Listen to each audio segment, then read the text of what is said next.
എല്ലാവർക്കും പുതിയൊരു വീഡിയോയിലേക്ക് സ്വാഗതം. ഇന്നത്തെ സ്പെഷ്യലായിട്ട് നമ്മൾ തയ്യാറാക്കാൻ പോകുന്നത് ഇടിച്ചക്ക മെഴുക്ക് പുരട്ടിയാണ്. സാധാരണ എല്ലാവരും തോരനാണ് തയ്യാറാക്കാറുള്ളത് ഇടിച്ചക്ക വെച്ചിട്ട്. പക്ഷേ ഇന്ന് നമ്മളൊരു നല്ലൊരു മെഴുക്ക് പുരട്ടിയാണ് തയ്യാറാക്കാൻ പോകുന്നത്. ഇത് മാത്രം മതി കേട്ടോ, ചോറുണ്ണാനായിട്ട് പറയാതിരിക്കാൻ പറ്റില്ല, അത്രയ്ക്ക് നല്ല ടേസ്റ്റാണ്. അപ്പം നമുക്ക് ഈ ഇടിച്ചക്ക മെഴുക്ക് പുരട്ടി എങ്ങനെയാണ് തയ്യാറാക്കുന്നതെന്ന് നോക്കാം. ഞാനിവിടെ ഒരു ഇടിച്ചക്കയാണ് ഞാനിവിടെ അരിഞ്ഞെടുത്തിട്ടുള്ളത്. ഇതേപോലെ അരിഞ്ഞെടുക്കുക. അപ്പോൾ ഇതിൽ ഈ ഒരു അരക്കിൻ്റെ ഒരു ഇതുണ്ട്, ഒട്ടലുണ്ടല്ലോ, ആ ഒട്ടൽ മാറാനായിട്ട് നമ്മൾ ഒരു സ്പൂൺ ഉപ്പിട്ടതിന് ശേഷം ഒരു 2-3 മിനിറ്റ് നേരം നമുക്ക് ഇതിങ്ങനെ വെക്കണം. അത് കഴിഞ്ഞിട്ട് നമുക്ക് നല്ല വെള്ളത്തിലിട്ടൊന്ന് കഴുകിയെടുക്കാവുന്നതാണ്. അപ്പോൾ ആ ഒട്ടലങ്ങ് മാറിക്കിട്ടും. അപ്പോൾ ആദ്യമേ തന്നെ നമുക്കിതൊന്ന് വേവിച്ചെടുക്കണം. അതിനായിട്ട് ഞാനൊരു ഇഡ്ഡലി പാത്രം വെച്ചിട്ടുണ്ട്. അതിൻ്റെ മേളിലുള്ള ആ പാത്രം വെച്ച് കൊടുത്താൽ ഇതിൻ്റെ മേളിലിട്ട് തന്നെ നമുക്ക് ഒരു 5 മിനിറ്റ് മതിയാവും കേട്ടോ അതൊന്ന് ആവി കയറ്റിയെടുക്കാനായിട്ട്. നമ്മൾ വേവിച്ചെടുക്കരുത്, കാരണം ഒരുപാട് വേവിച്ചെടുക്കുമ്പോൾ ഇത് കുഴഞ്ഞു പോകും. നമ്മൾ മെഴുക്ക് പുരട്ടി എപ്പോഴും ഇങ്ങനെ വിട്ട് കിടക്കണം, അതാണ് അതിൻ്റെ ഒരു ടേസ്റ്റ്. പാകത്തിന് വേവായാൽ മാത്രമേ നമ്മൾ കറക്റ്റ് ഉദ്ദേശിച്ച ആ ഒരു കറക്റ്റ് ടേസ്റ്റ് കിട്ടത്തുള്ളൂ. നല്ല ടേസ്റ്റാണ്. നിങ്ങളിപ്പോൾ ഒരു പ്രാവശ്യമെങ്കിലും നിങ്ങൾ ഒന്ന് ട്രൈ ചെയ്ത് നോക്കുക കേട്ടോ. അപ്പം ഞാനിതൊരു 5 മിനിറ്റ് നേരം നമുക്ക് വേവിച്ചെടുത്തിട്ട് വരാം. അപ്പോൾ 5 മിനിറ്റ് ആയിട്ടുണ്ട്, നമുക്കൊന്ന് തുറന്ന് നോക്കാം. അപ്പോൾ ഇതാ നമ്മുടെ കറക്റ്റ് പാകത്തിന് തന്നെ വെന്ത് കിട്ടിയിട്ടുണ്ട്. 5 മിനിറ്റ് മതി, 5 മിനിറ്റ് പോലും വേണ്ട. ഒന്ന് ശരിക്കും നല്ലൊരാവി കിട്ടിയാൽ മാത്രം മതി. ഇത് വലിയ മൂത്തതൊന്നും അല്ലാത്തത് കൊണ്ട് തന്നെ പെട്ടെന്ന് തന്നെ വെന്ത് കിട്ടുക. ഇനി നമുക്കിത് തയ്യാറാക്കാം. ഞാനിവിടെ മൺചട്ടിയാണ് എടുത്തിട്ടുള്ളത്. മൺചട്ടിയിലേക്ക് ആവശ്യത്തിന് നമുക്ക് എത്രയാണോ ഇടിച്ചക്ക ഉള്ളത് അതിൻ്റെ അനുസരിച്ച് നമുക്ക് എണ്ണ ഒഴിച്ച് കൊടുക്കാം. ഞാനിവിടെ ഒരു 3 സ്പൂൺ വെളിച്ചെണ്ണ ഒഴിച്ച് കൊടുത്തിട്ടുണ്ട്. ആവശ്യത്തിന് കടുക് കൂടി ചേർത്ത് കൊടുത്തിട്ടുണ്ട്. ഇനി ഇതിലേക്ക് ഒരു 2 വലിയ സവോള നീളത്തിലരിഞ്ഞതും, ഒരു വലിയ ഇഞ്ചി നീളത്തിലരിഞ്ഞതും, ഒരു 3 പച്ചമുളകും കൂടെ കുറച്ച് കറിവേപ്പിലയും കൂടെ ചേർത്തിട്ടുണ്ട്. ഇത് നല്ല പോലെ ഒന്ന് വഴറ്റിയെടുക്കണം. ചെറുതായിട്ടൊന്ന് കളർ മാറുന്നത് വരെ നല്ലപോലെ ഒന്ന് വഴറ്റിയെടുക്കണം. തോരനുണ്ടാക്കുന്നതിനേക്കാൾ വളരെ നല്ല ടേസ്റ്റാണ് കേട്ടോ ഇതുപോലെ മെഴുക്ക് പുരട്ടി നമ്മൾ തയ്യാറാക്കിയാൽ. എത്ര കറി ഉണ്ടെങ്കിൽ പോലും ഈ ഒരൊറ്റ കറി മാത്രം മതി നമുക്ക്. ഇത് മാത്രമേ നമ്മൾ പിന്നെ ചോറിന് നമ്മൾ കൂട്ടത്തുള്ളൂ. ചോറിനൊന്നല്ല കേട്ടോ, ചപ്പാത്തിക്കായാലും അറിയാമല്ലോ, നമുക്ക് രാവിലത്തെ ദോശ എന്തിൻ്റെ കൂടെ വേണമെങ്കിലും കഴിക്കാം. പക്ഷേ നമ്മൾ ചോറിൻ്റെ കൂടെ നല്ല സൂപ്പറാണ് കേട്ടോ. ചപ്പാത്തിയുടെ കൂടെ നല്ല അടിപൊളിയാണ്. നമ്മളിതുവരെ വെളുത്തുള്ളി ഇട്ടിട്ടില്ല, കാരണം ചക്കയ്ക്കൊക്കെ വെളുത്തുള്ളിയൊക്കെ ഇഷ്ടം പോലെ ഇടണം. വെളുത്തുള്ളിയും കുരുമുളകൊക്കെ ഇട്ടാലാണ് വയറിനൊക്കെ നല്ലത്. അപ്പോൾ ഇതുവരെ ഞാൻ ചേർത്തിട്ടില്ല. ഇപ്പം ഞാൻ ചേർക്കാൻ പോകുന്ന വെളുത്തുള്ളി പൊടിയാണ്. എൻ്റെ ചാനലിൽ ഞാൻ ഇട്ടിട്ടുണ്ട് വെളുത്തുള്ളി പൊടിച്ചത്. അപ്പോൾ ഞാൻ പറഞ്ഞതുപോലെയൊക്കെ തന്നെ നിങ്ങൾ വെളുത്തുള്ളി ഇതുപോലെ പൊടിച്ച് വെച്ചാൽ ഇതിൻ്റെ മണവും ഗുണമൊന്നും ഒരിക്കലും മാറില്ല കേട്ടോ. നിങ്ങൾ ചതച്ച് വെയിലത്ത് വെച്ച് ഉണക്കരുത്. വീണ്ടും ഞാൻ പറയുന്നത്, ഞാൻ അങ്ങനെ പരീക്ഷിച്ചത് കൊണ്ടാണ് പറയുന്നത്. കാരണം ഒരു മണം ഉണ്ടാവില്ല, കാരണം വെറും ഒരു പൊടിയായിട്ട് മാത്രമേ നമുക്ക് കിട്ടത്തുള്ളൂ. ഇതുപോലെ നമ്മൾ തൊലി കളഞ്ഞിട്ട് ചെറുതായിട്ട് അരിഞ്ഞതിന് ശേഷം നിങ്ങൾ ഉണക്കി പൊടിച്ചെടുത്ത് വെച്ച് അതിൻ്റെ മണം ഒന്നും മാറത്തില്ല, അതുപോലെ തന്നെ ഉണ്ടാവും. മറിച്ച് നമ്മൾ കറിയിലിട്ടാൽ ഒരു മണം ഉണ്ടാവില്ല.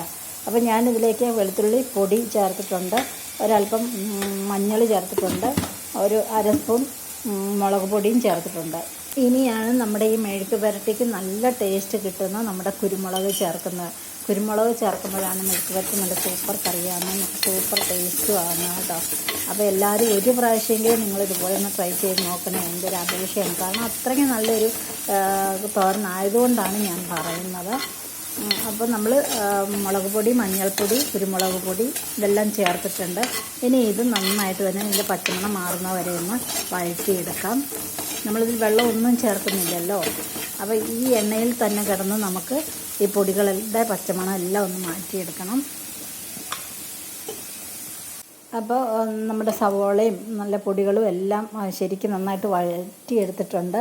ഇനി ഇതിലേക്ക് നമ്മൾ ആവിയിൽ വേവിച്ച ഇടിച്ചക്ക കൂടി ചേർത്ത് ഇളക്കിയെടുത്താൽ മാത്രം മതി കേട്ടോ. ഉപ്പ് നമ്മൾ നേരത്തെ ചേർത്തിട്ടുണ്ടായിരുന്നു സവോള വഴറ്റിയ സമയത്ത്. ഇനി ഉപ്പ് വേണമെങ്കിൽ നിങ്ങൾക്ക് ചേർത്താൽ മാത്രം മതി.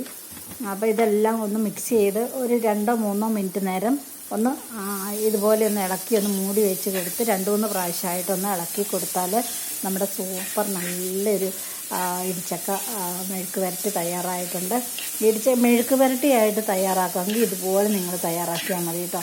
കാരണം നിങ്ങൾ ചെയ്യുമ്പോൾ സവോള കുറച്ച് കൂടുതലെടുക്കുക, ഇഞ്ചിയും വെളുത്തുള്ളിയും കുറച്ച് കൂടുതലെടുക്കുക, അതുപോലെ തന്നെ കറിവേപ്പിലയും നന്നായിട്ട് ഇതിൽ ചേർത്ത് കഴിഞ്ഞാൽ നല്ല അടിപൊളി, നല്ല സൂപ്പറായിട്ട് പറയാൻ വാക്കില്ല എനിക്ക്. അത്രയ്ക്ക് ഇപ്പോൾ ഞാൻ പറയുന്നില്ല, നിങ്ങൾ തന്നെ ഉണ്ടാക്കി കഴിച്ച് നോക്കുമ്പോൾ തന്നെ നിങ്ങൾക്കറിയാം. ഇനിയിപ്പോൾ പ്ലാവിൽ നമ്മൾ ചക്ക മൂക്കാനായിട്ട് ആരും ഇടില്ല, അതെനിക്ക് നല്ല ഉറപ്പുണ്ട്.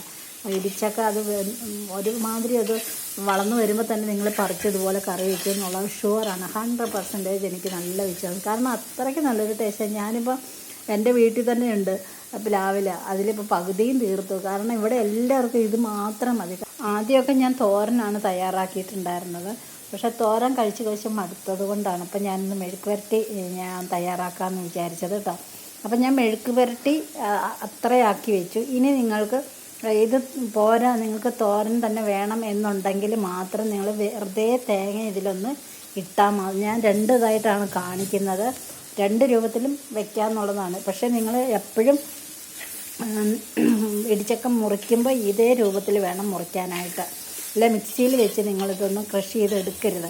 ഇതുപോലെ ചെയ്തതിന് ശേഷം ഇതിലേക്ക് വെറുതെ തേങ്ങ ചിരവിയത് ഇട്ട് കൊടുത്താൽ മാത്രം മതി. നിങ്ങൾ മിക്സിയിൽ വെച്ച് തേങ്ങ ഒതുക്കിയെടുക്കുക അങ്ങനെ ഒന്നും ചെയ്യണ്ട. വെറുതെ ഇതുപോലെയാണെങ്കിലും തേങ്ങ ഇട്ട് കൊടുത്താലും നല്ല ടേസ്റ്റാണ്. അപ്പോൾ ഒരു 2 മിനിറ്റ് നേരം നമുക്കിതൊന്ന് മൂടി വെച്ച് കൊടുക്കാം. കാരണം ഈ തേങ്ങയൊന്ന് ചെറുതായിട്ടൊന്ന് ചൂടാക്കി എടുക്കണം. കാരണം ഇപ്പോൾ ചൂട് സമയമൊക്കെ ആയതുകൊണ്ട് പെട്ടെന്ന് തന്നെ ഇത് ചീത്തയായിപ്പോവും. അതുകൊണ്ട് നമ്മളിത് ഈ തേങ്ങയും കൂടി ഒന്ന് ചൂടാക്കി എടുക്കുക. ഒരു 2 മിനിറ്റ് നേരം നമുക്കിതൊന്ന് മൂടി വെച്ച് കൊടുക്കാം. നമുക്ക് തുറന്ന് നോക്കാം. ഇപ്പോൾ തുറന്നപ്പോൾ തന്നെ എന്താ ഒരു സ്മെല്ലെന്നറിയോ, നല്ലൊരു സ്മെല്ലാണ് വരുന്നത്. അപ്പോൾ ഇപ്പം തന്നെ കഴിക്കാൻ തോന്നും കേട്ടോ, അത്രയ്ക്ക് നല്ലൊരു ടേസ്റ്റാണ്. അപ്പോൾ എല്ലാവർക്കും ഇഷ്ടമായി എന്ന് വിചാരിക്കുകയല്ല കേട്ടോ, നല്ല ടേസ്റ്റാണ്. നിങ്ങൾ ഒരു പ്രാവശ്യമെങ്കിലും ഒന്ന് ട്രൈ ചെയ്യുന്നു അറിയാൻ വേണ്ടിയിട്ടെങ്കിലും ഇതുപോലെ ഒന്ന് തയ്യാറാക്കി നോക്കുക. തയ്യാറാക്കാത്തവരുണ്ടെങ്കിൽ പലർക്കും അറിയായിരിക്കും, പക്ഷേ എങ്കിലും പലരും പല വിധത്തിലാണ് ഇതുപോലുള്ള കറികളൊക്കെ തയ്യാറാക്കുന്നത്. പക്ഷേ ഇതുപോലെ തയ്യാറാക്കിയിട്ടില്ലെങ്കിൽ നിങ്ങൾ ഒരു പ്രാവശ്യമെങ്കിലും ഇതുപോലെ ഒന്ന് തയ്യാറാക്കി നോക്കുക കേട്ടോ. അപ്പോൾ അടുത്തൊരു വീഡിയോയിൽ കാണുന്നവരെ ബൈ ബൈ.